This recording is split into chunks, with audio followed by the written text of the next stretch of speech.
তবে কি এবার ইসরায়েলের প্রধানমন্ত্রী বেনিয়ামিন নেতানিয়াহুর গাজা দখলের পরিকল্পনা বাস্তবায়ন হতে চলেছে? এরই মধ্যে গাজার ৭৭% এলাকা দখলে নিয়েছে নেতানিয়াহু বাহিনী। দখলদারদের হুঙ্কার ও বর্বরতায় এসব এলাকা থেকে অন্যত্র আশ্রয় নিয়েছে অসংখ্য ফিলিস্তিনি। এতে গাজার ক্ষুদ্র একটি অংশের মধ্যে আবদ্ধ হয়ে পড়েছে ফিলিস্তিনিরা। সেখানেও থেমে নেই ইসরায়েলি হামলা ও হত্যাযজ্ঞ।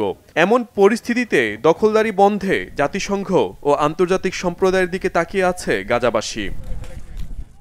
আশার আলো দেখাচ্ছেন গাজা দখলে একসময়ের নীল নকশাকারী মার্কিন প্রেসিডেন্ট ডোনাল্ড ট্রাম্প। একসময় নিজেই গাজা দখলের পরিকল্পনা কষেছেন। এখন তারই মিত্র ইসরায়েল যখন গাজা দখলের পায়তারা করছেন, তখন ট্রাম্প নিজেই সমাধানের পথ দেখাচ্ছেন। ডোনাল্ড ট্রাম্প বলছেন, ইরান ও গাজা নিয়ে তিনি ভালো বার্তা দিতে চান। ইসরায়েলের সাথে আলোচনা করে গাজায় যুদ্ধ বন্ধের চেষ্টা চলছে বলে জানান ট্রাম্প। আমার মনে হয় খুব শিগগিরই গাজা নিয়ে কিছু ভালো তথ্য দেয়া সম্ভব। গাজায় সংঘাত বন্ধে ইসরায়েলের প্রধানমন্ত্রীর সাথে আলোচনা চলছে।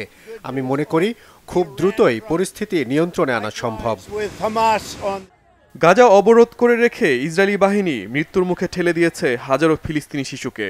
পরিস্থিতি নিয়ন্ত্রণের বাইরে চলে যাওয়ায় ইসরায়েলের বিরুদ্ধে অবস্থান নিয়েছে ইউরোপ ও মধ্যপ্রাচ্যের বিভিন্ন দেশ।